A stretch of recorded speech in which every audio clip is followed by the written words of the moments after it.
Hello, screenwriters, and welcome to Writing for Screens. Ask me almost anything.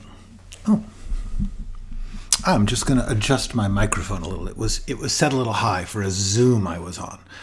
Hello, my name is Glenn Gers, and I am Writing for Screens. I am the one who makes Writing for Screens, which is a channel here on the YouTubes in which... Hang on. I've got a bunch of videos that I've made, about 50 of them at this point, that are individual lessons about tools, skills, insights into the process of writing for any kind of performed, captured screen thing. TV, web series, movies. All of these things share a lot of the traits and particularities, so I'm just calling it Writing for Screens because the world is changing and it's not just writing for TV and movies anymore. All right, so in this channel, this is a little screen grab of my channel page. If you look down towards the bottom, you will see a couple of playlists. These first three playlists allow me to show you a close-up. Each of these videos, they're about 10 minutes long, has a topic. The topic is the title, it's the thumbnail. I can't make it any clearer for you. I'm just offering you all these different ideas for you to check out and see which ones work for you. Try to make it very plain. It's not about me, it's about the ideas, genre, flashbacks, dialogue, character, whatever it is that I've experienced in my 25-year career writing for TV and movies. I tried to get into these very, very simple skills and tool-based lessons. They are just things for you to think about to see if they work for you. Because here's the big secret about any form of art. There is no one right way to do it. Every artist has to figure out their own way. They have to figure out their own path, what they're trying to do, and how their own circumstances are going to allow them to do what they can.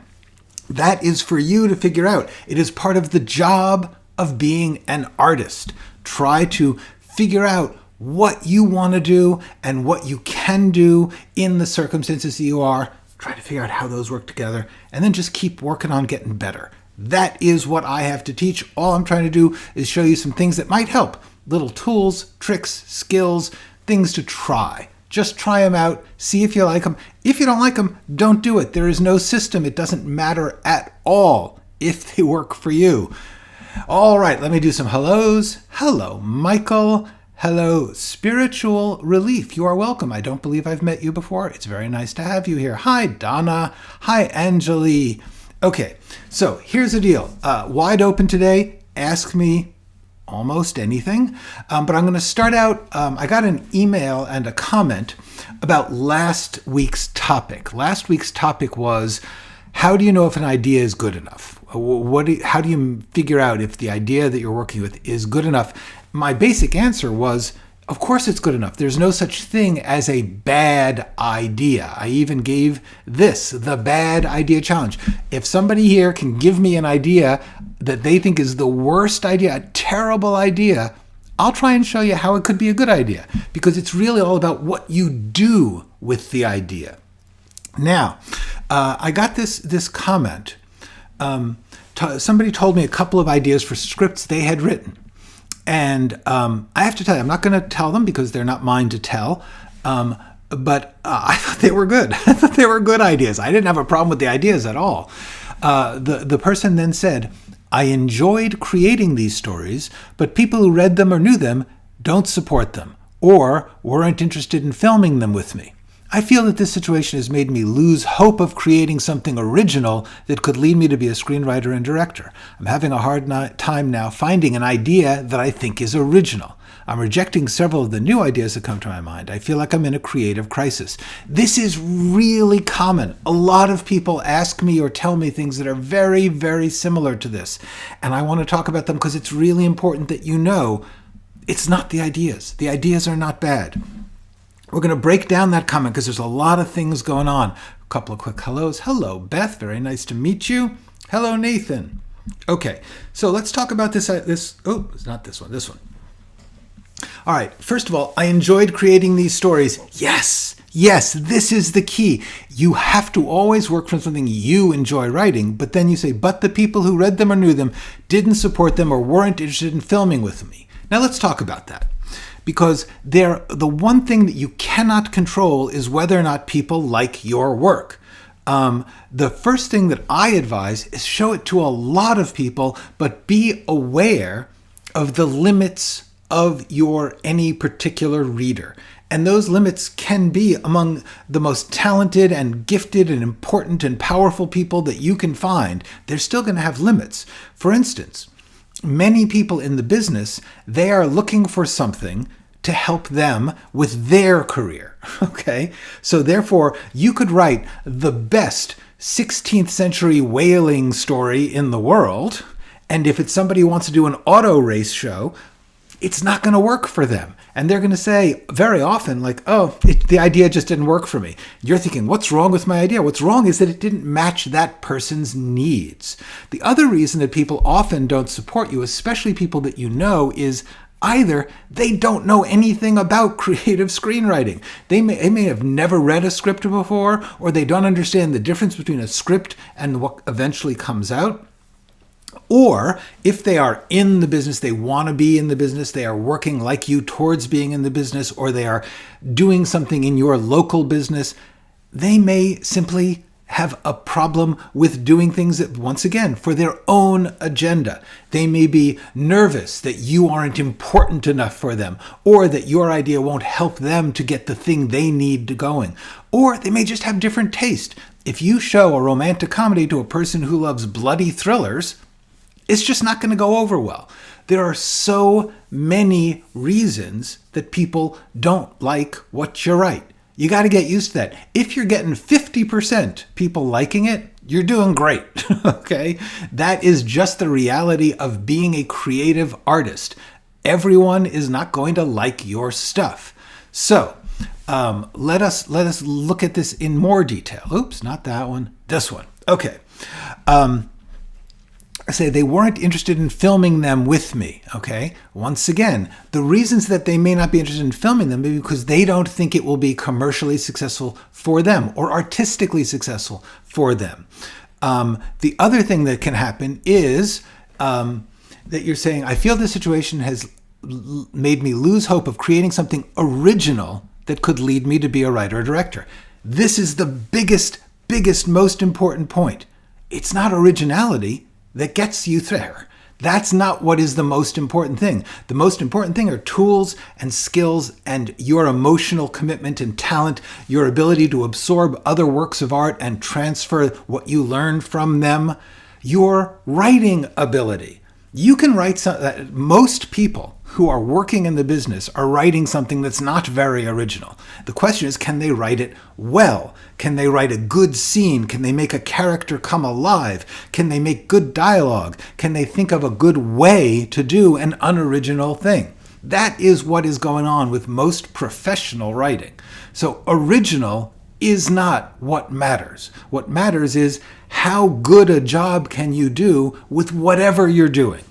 The main thing I urge you to think here is when you say, I'm having a hard time finding an idea that I think is original, I'm rejecting several of the new ideas, and I feel like I'm in a creative crisis.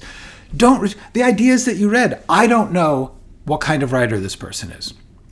I don't know what the problems are with the script, but I guarantee you it's not the idea. It may be that the way that the story is told is confusing. It may be that the dialogue isn't great. I don't know. Whatever it is, you need to look at your work and say, what can I do to make this idea that I liked better on the page? How can I make it better? That's between you and you. Has nothing to do with anyone else. If someone is saying they don't like your work, find out why. If they say, the dialogue seemed really, really boring, or I didn't understand what was happening in the story, those are things you can work on.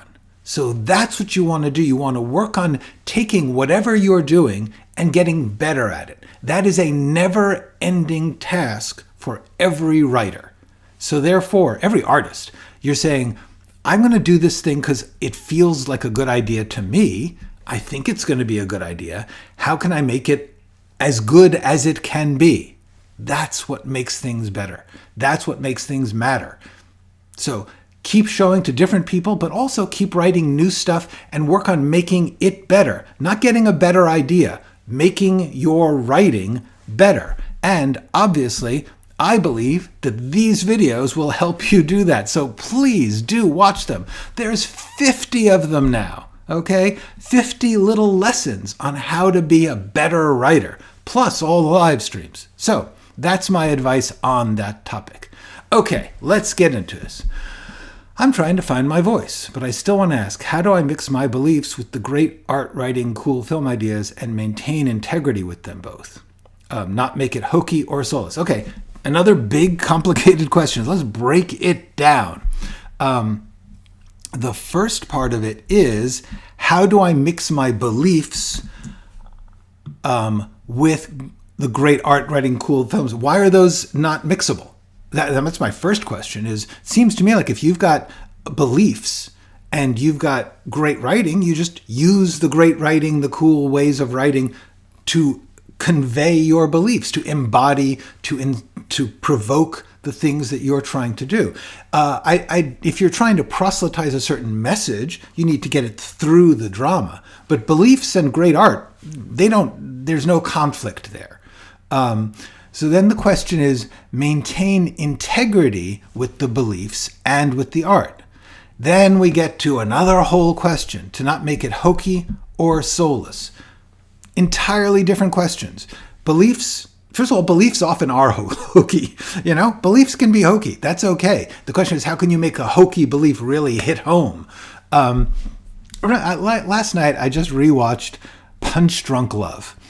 Punch Drunk Love is one of the weirdest movies you're ever going to see, but the main core of it is simply this character who has so many problems finds strength and conviction and self-love through falling in love. He says towards the end, "I have found a love and it has made me stronger than you can possibly imagine." That's it. That's the hokiest idea you can have. It's the least hokey version of that I've ever seen. And some people like it, some people don't. As you should remember, it's not about the idea. It's about how you're doing it, and some people won't like it. But the main thing is, hokey does not mean bad. The question is how you're going to make your hokey thing good. Soulless, okay? Soulless is another problem, a whole other problem, which is, are you saying you're doing it so mechanically or so geared to what you believe will be commercial that you have lost the feeling of it? And I would say simply, don't do that. Keep an eye on that. If you are worried about being soulless because you are working hard to do what they want, make sure you're doing what you want more. Make sure that you are doing what you believe in first and foremost. Then figure out how to make it as palatable as possible. We'll talk more, Donna. Ask me more specifics about this and I'll try and help you. Play your own style, EN. Hi, I don't think I've met you. I feel the same thing. My classmates always hate my ideas, thinking they are absolutely crazy. Yeah, okay, classmates. Who the hell knows what classmates know, okay? Maybe your classmates have different taste than you. Maybe your classmates are competitive. Maybe they want to think your idea is bad so they feel better about themselves. Or maybe you're just into a different thing.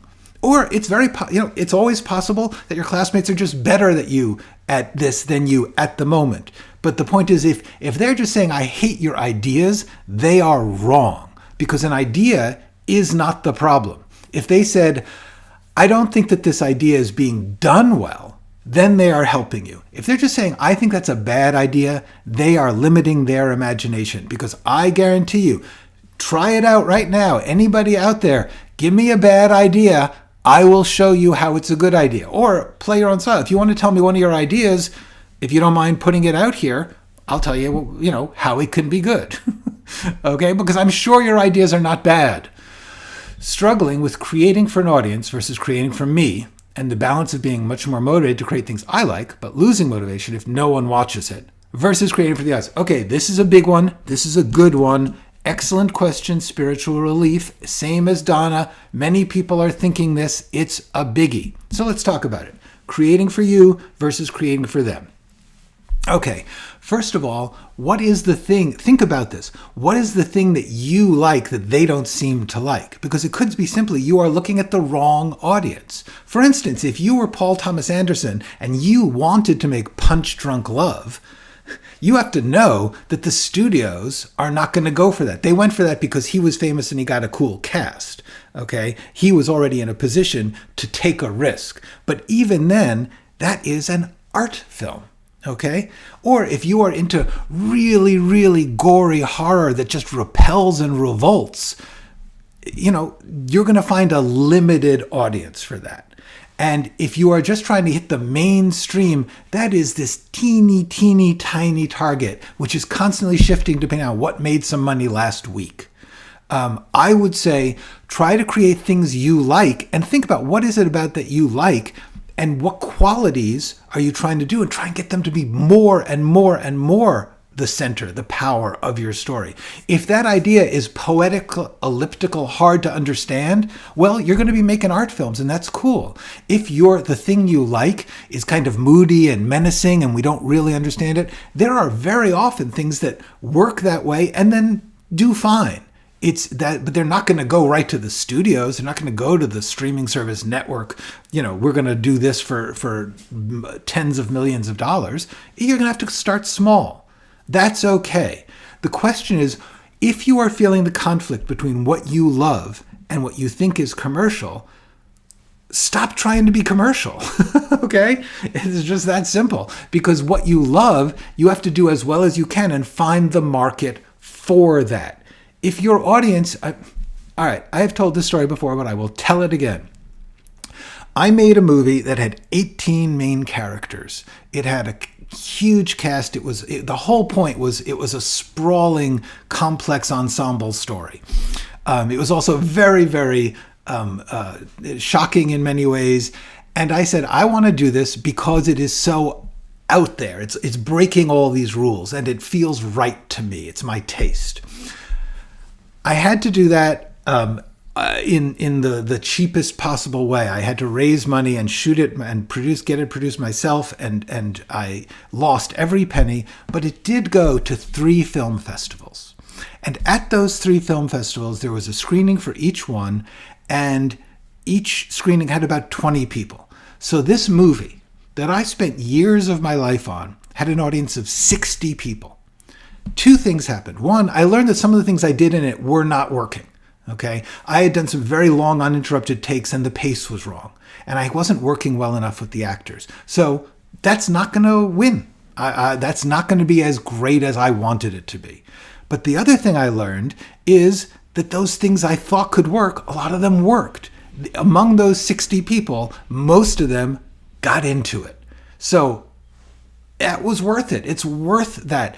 Audience of 60 people, cool. So I'm just advising you to rearrange your concept of what a professional or a satisfied artist is. Okay. Michael says, sometimes a reader has to work. That is true and hard to get people to recognize that. I think it's more frustrating that someone will say it's great without saying their opinion. If someone said they hate it and give some opinion, at least I have something to think about. Yes, I would agree. Yeah, if somebody said, oh, that's terrific. Okay. I mean, it's nice. It's better than I hate it. But, what are you going to do? The most useful critiques are when somebody tells you what they think and you process it in your own way. You don't have to take what they say as right or wrong, but you have to say, gee, they couldn't relate to that character, or they felt that was so unpleasant they couldn't handle it, or they felt that was kind of obvious. That's really useful. You may not be able to change that work, but you can absorb it into what you're going to do next. Okay. Hi, Jean. Hello. One of the problems that Arfeng has is sometimes I have an idea that can go both ways with the same background. She develops 2 scripts with the same background, but totally different meanings. If you want to, if you don't mind taking the time to do 2 alternate versions of the same thing, I generally find that I like one better than the other.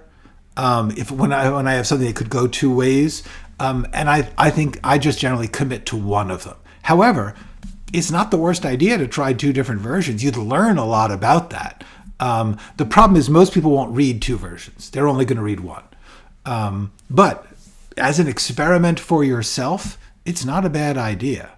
Oh, Mario, you are welcome. Greetings to Argentina. Thank you. Okay. Oh, 4 a.m. Well, greetings to Taiwan. I'm so glad that you are here with me. Yes, I do. I match my font color. That was not intentional, but okay. Some writing instructors in Taiwan charge $500 for half an hour, but the class is no better than Glenn. Yes, well, I gotta say, I cannot comment on other teachers, but I can say, also, you have to make a living. I am doing this because I am a retired union screenwriter, and I put in 25 years, writing often scripts I didn't really want to write as a professional writer. And I now have a pension from my union, which is a very, very rare thing in this world. So I can afford to not charge anyone to do this, at the moment at least. Different writers have different situations. They need to make money. All I can say is, if you do not feel like you're getting something, try not to pay for more of it. It's tough. It is tough. I would say never spend any money that you can't afford to lose in your creative work. Never go into debt, never get into financial trouble or pressure. Or you can do this creative work without paying anyone anything. Okay, so don't pay for things unless you can comfortably afford it. Otherwise, you can learn by yourself. There is so much out there. The main way you learn, by the way, is by writing your own stuff and by analyzing and breaking down and understanding how the things you like work. I did a video about this, which I'm going to talk about. It is called Take Art Apart.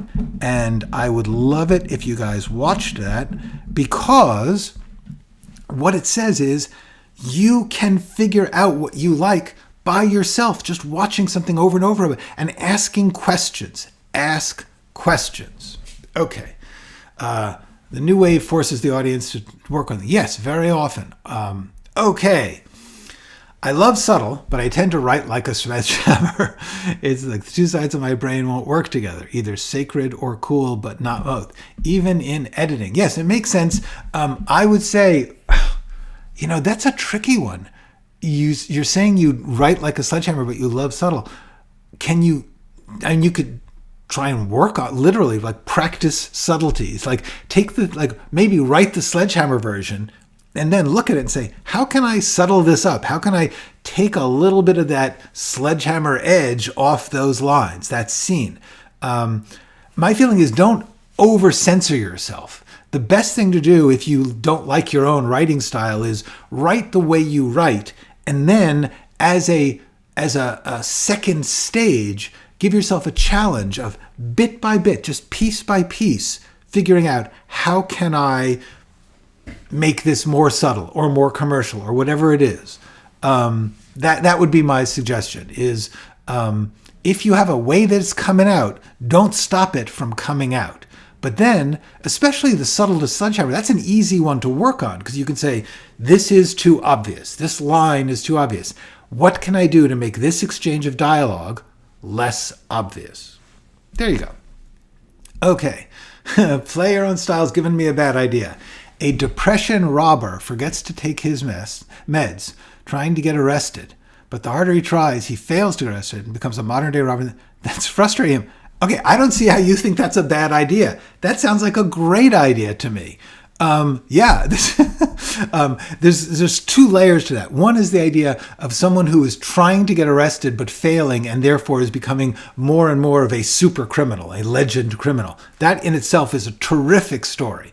Because then you think about why are they trying to get arrested? But then the second idea of a robber or a criminal who has depression is in itself interesting. It can allow you to get into insights into what depression is really like and how people interact with the depressed person. And also it's really interesting because you've got a problem of a person who is essentially, it sounds like, despairing. In other words, their depression is making them so upset that they want to get themselves arrested. They want to remove the pressures of life. And yet, often in depression, people cannot get themselves to act. So that would be an interesting thing to explore also. But anyway, I don't see anything bad about that story. I don't see the least bad thing about that. Cool, good. No, unfortunately, because of contractual issues with the producer, that cannot be released, and it's unfortunate. But there you go. Okay, Jacob Incognito. I'm currently working on a screenplay, but I'm having trouble identifying a clear want for the main character. I also have trouble describing. Do I have any advice? This is what I do. Yes, absolutely. Okay, first of all, when you say you have trouble describing what they want, first of all, I would suggest there's a couple of videos that I'm going to suggest of mine. The first is dramatic action. Okay, this talks about when you think about what somebody wants, what you're talking about is they're doing something. I assume in your story they're trying to do something. You have to think about, why are they doing it? What is it that they are going to get from it? So I would suggest that. I would suggest building character arcs. I'm going to put links to the reason I'm writing is after this is done, I'm going to put links to all of these videos that I mention in the description under this very video so that you can just click on them and watch them. But the idea of identifying a clear want, I think one of the things that I would suggest is this one. Use what you have. Watch this video. And this one. Process of questions. Okay, these are the ones that I would say deal with this best, because the thing is, if you're working on a screenplay and you've got a main character, they are either doing something or there's a genre or something's going on already that you have. So what you want to do is ask questions based on that. For instance, if your main character is trying to get a job as a conductor of an orchestra, then the question is, why do they want to do that? Is it because of their love of music? Is it because their father was a conductor and they want to impress them? Is it because they think somehow that's a job that's easy to get? What is it? Ask yourself questions about what you do know. And describing what it's about, once again, the main thing becomes, who is the main character? What is their problem, or what are they trying to do? What is happening in the story? What is their situation? And what is it that needs to be resolved? That's going to be what it's about. And what's the genre? What type of movie is it? Okay. Love from India. Thank you. Love to India. Okay. So, Jacob, I hope that helps. The main thing that you have to think about is identifying a clear want. There's got to be something already in your story that will tell you what they want. The question you have to ask is, why are they doing what they are doing? And then if you can't think of an idea, brainstorm a bunch. Just throw down, this is what I always do. When I'm presented with anything where I don't know the answer, I say, well, what is every possible answer I can think of? Like, why does somebody want to be a conductor? And then, because they saw a conductor in their childhood, because they truly, truly love music, because they can't play an instrument. Like, they've tried really hard to play an instrument, but they can't do it. Any number, like I would just brainstorm every possible thing. Or, maybe in their society, conductors are allowed free passage out of the country to another place because they're in a repressive regime. And by becoming a conductor, they hope that they can escape. Brainstorm, whatever it is, make a list. Pretty soon you'll be crossing some out, and then you'll get to maybe one or two, and then one of them will just click for you. Okay. Bad idea, said my professor. A world-class Spanish football folk coach, forced to move to Hong Kong because his wife's father suffers from cancer, gets a job at the worst football club. How is that a bad idea?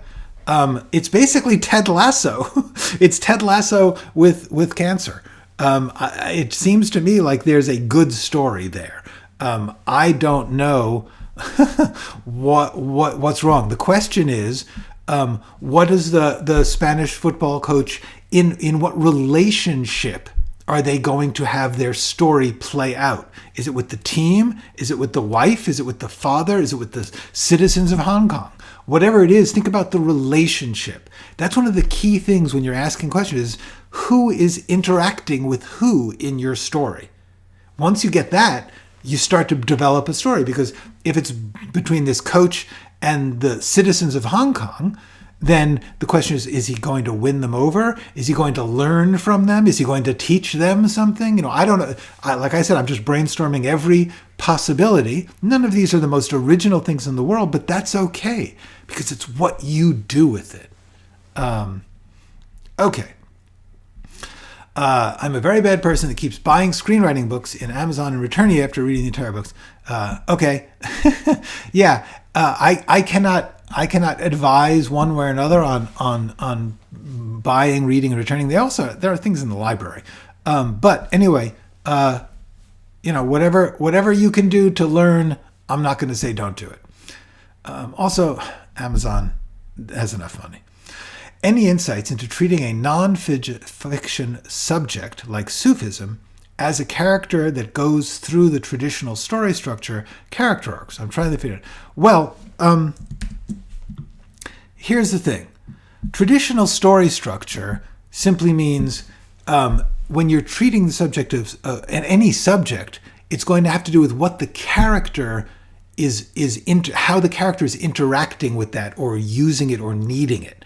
In other words, if you want to treat a subject like Sufism, are you trying to explain it to the audience? Are you trying to show how it is good? Or are you trying to show that it's bad? Whatever you're trying to show, that's where your story is going to go.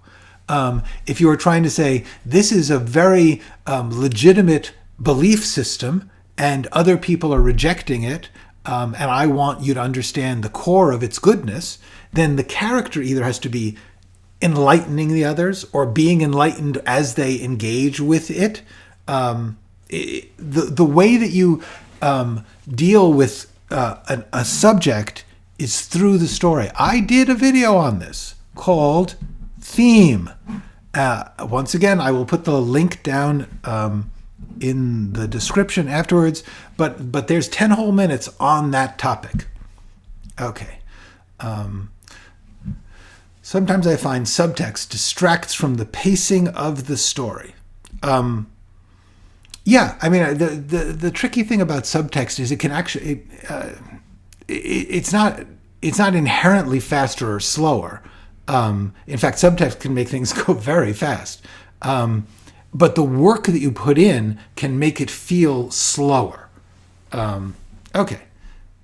Yeah, give it a go. Thanks, Donna. Jean's helping you out. All right, let's see. Good, yes, please. I got to tell you, people, check out my videos. I am so repetitive about this stuff. I don't have that much else to say. I'm great at crime writing. Thank you. How do you work out the crime that needs solving? I thought it was think of a crime and then work backwards, but what would you suggest? This depends. Sometimes, like if you say I want to do a murder story, then it's like, okay, what kind of murder would be interesting to me?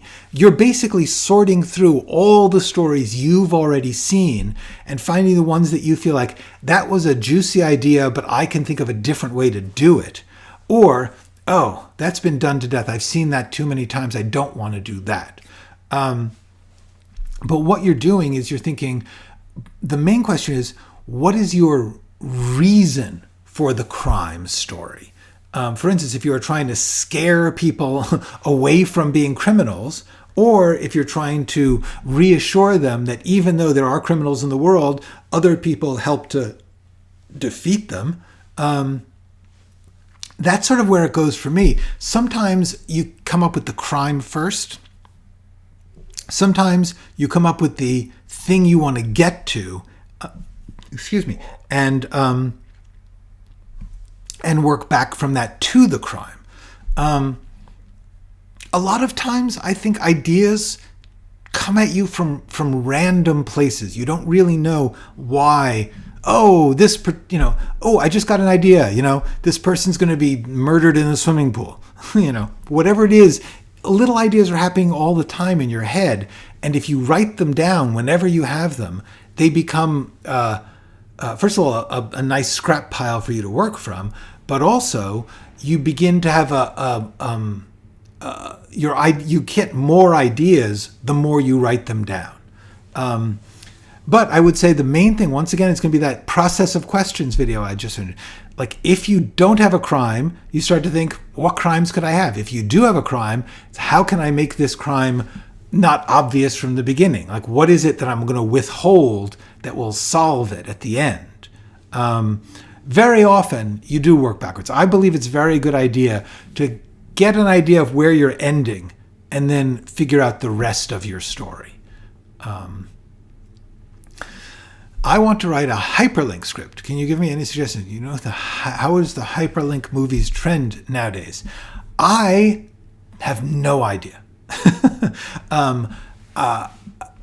Hyperlink as in basically a choose your path. I'm not even sure what a hyperlink, or is a hyperlink story like links to clips? I don't know what a hyperlink story is. It sounds to me like it's on the border between storytelling and game design.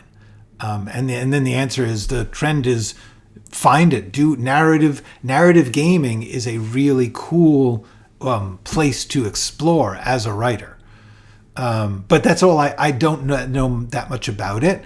I do know that if you are writing something that is like, you're going to write in many possible options, but they are still created by the author, and they're simply a number of possibilities that the player or reader can choose. You're still controlling the picture as a whole. And so the thing is, just how much are you the type of person who can work out alternative story choices to your own satisfaction and hold them all in your head? That's the hard thing, is being able to, not everyone can write that kind of story.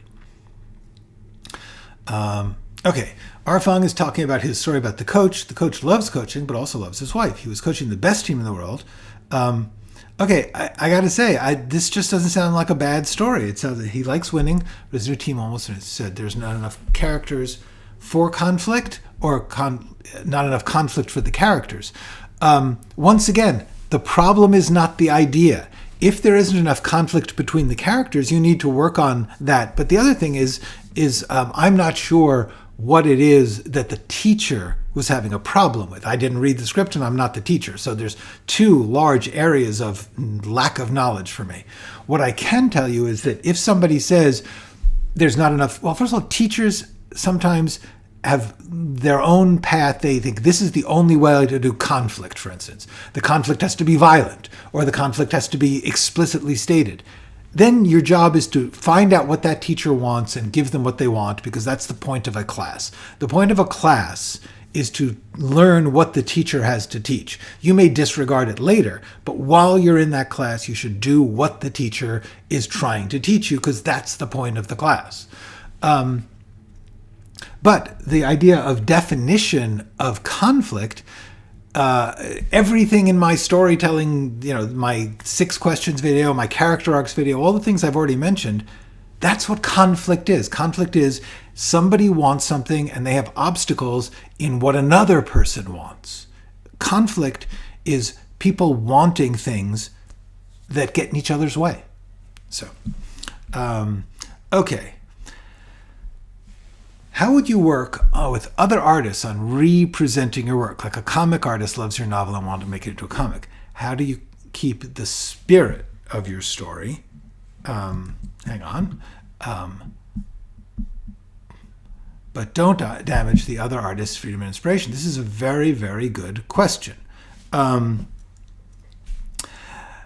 This happens with every screenwriter, because when you write a script, you are going to have to collaborate with another artist, with a directing artist, with a design artist, with an acting artist. All these people are going to have their own needs and their own take on what you wrote? The answer is you need to, first of all, figure out the power dynamic. Because like as a screenwriter, if you write something and you give it to a production company and a director and actors come in, you do not have any power.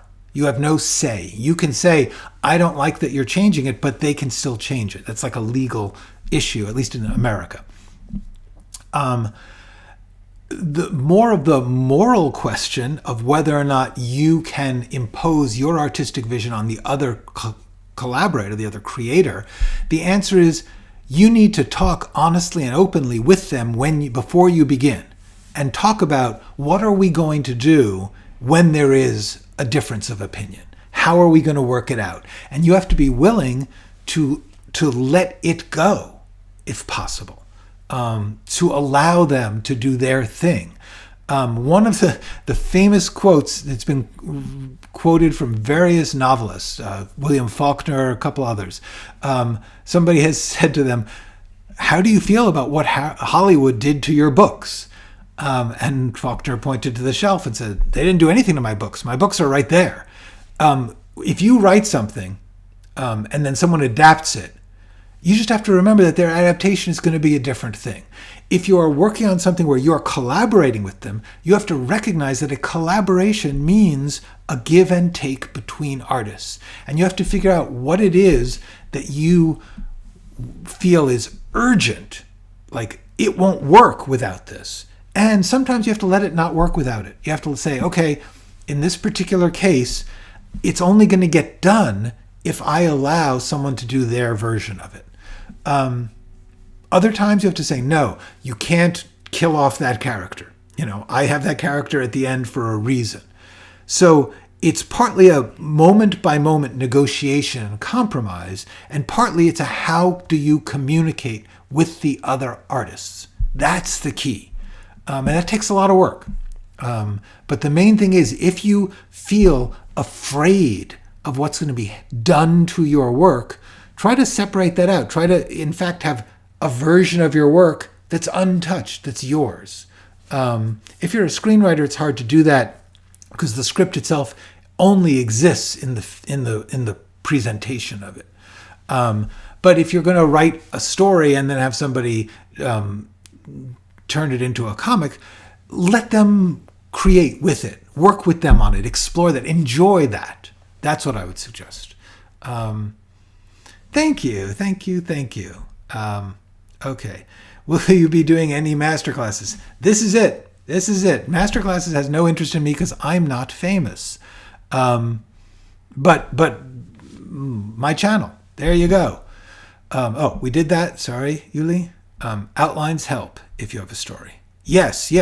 For any kind of thing where it's like, I don't know what my character's arc is or something, the more that you can outline it, the more you can see the scenes. Think in scenes. That's another really good one. Think in scenes. That's a good video. Because whatever your character or your conflict or your theme is, it has to go into the scenes, into the outline, into the story itself. Okay.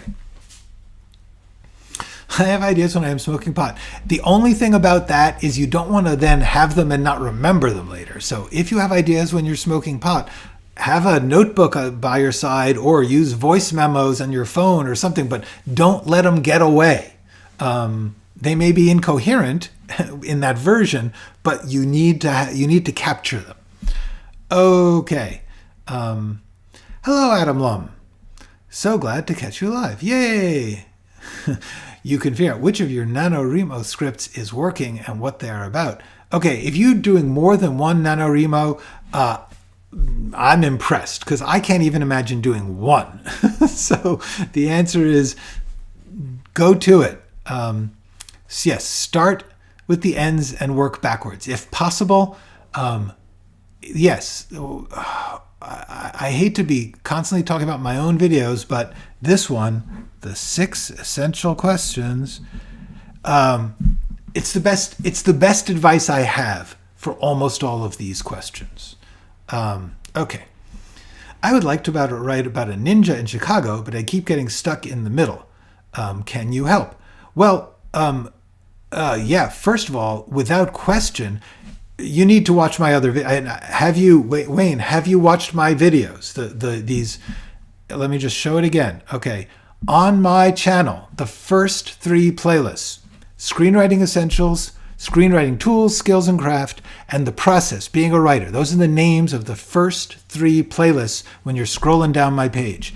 Each one of those has 10-minute videos, and they talk exactly about this. Because if you're getting stuck in the middle of your story, is that because you don't know the ending yet? Because maybe you should stop and do an outline.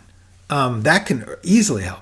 I mean, there's certainly nothing wrong with the idea. The idea of a ninja in Chicago is doable. The question is, what do they want? What are they trying to do in this particular story? And why is that difficult? And so the answer would be, if you're stuck in the middle, it could be because are you writing without an outline? If you're writing with an outline, then think about what is it in the middle that's not working. Because the middle is a series of steps, and each one of those steps, if you don't know where you're going, it's easy to get stuck. How do you build up to the inciting incident while maintaining the audience's interest for slower paced stories? That's an interesting question. I did a video on inciting incidents, right? Okay. The answer is, what is going on in the story before the inciting incident that you find interesting? Like, what are we caring about? Who is the main character? What is their problem? What is their desire? Those are the things that make it interesting. And then obviously writing it in an interesting way. Like if you just have somebody sit and present a static situation, that's not interesting. But do remember that sometimes the inciting incident, and like if you're building to the inciting incident, then you're dropping in pieces of whatever the inciting incident is going to be. Like if the inciting incident is somebody finds a bag of gold or a dam breaks or whatever it is, what you're trying to do is show what is going to be changed by that event. So for instance, if finding a bag of gold is going to allow them to do their dream trip across the country, then you need to spend some time setting up why they want to do a dream trip, what the dream trip is, and why they are not currently able to do it, what the consequences would be of this, what they think they will get from it. All of those things are getting started so that when the bag of gold shows up, they can say, and we have to be thinking, obviously, if all they want is to take a trip across the country and all they need is money, then inciting incident isn't bag of gold. That's the end of the story, because then they get their gold and they go on the trip. There has to be something that is a price to be paid, a problem that arises because of the inciting incident. So that while they may have their gold and they may get their trip, they're also going to be chased by the people who lost the gold. Now it's a story. Does that make sense? With my script for the Arctic sci-fi thriller Hillingar, I knew it was about. Love your success. Yay! Okay, good. Muzi, did that make sense to you? The point about an inciting incident is that it's the thing that ends the beginning of the story, which means that up to then you have to be setting up the things that will happen once the inciting incident goes on. You have to be establishing the needs, establishing the problems, and then the inciting incident will get you going. But remember, sometimes you don't have to build to the inciting. The inciting incident can happen very quickly. It can happen before the story starts, as I've said. I wouldn't spend a lot of time building to the inciting incident if you don't find it interesting. Okay? But I think what's interesting is who these people are and what they want. It's those 6 darn questions again. Hold on. This is the main stuff. Okay.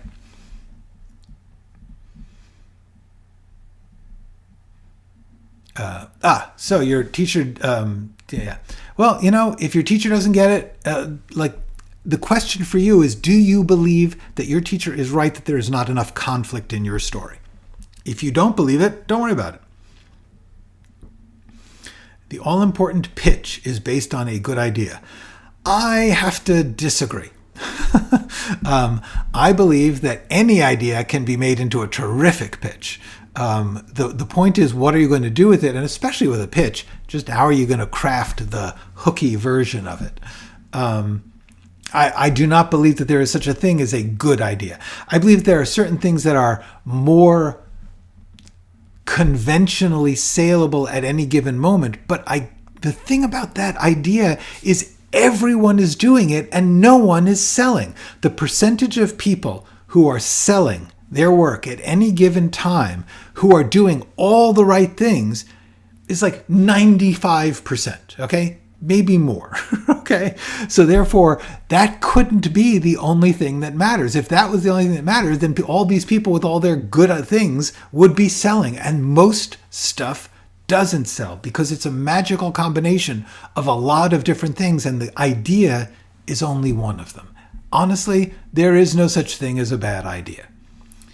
Does writing swear words in dialogue get you into trouble?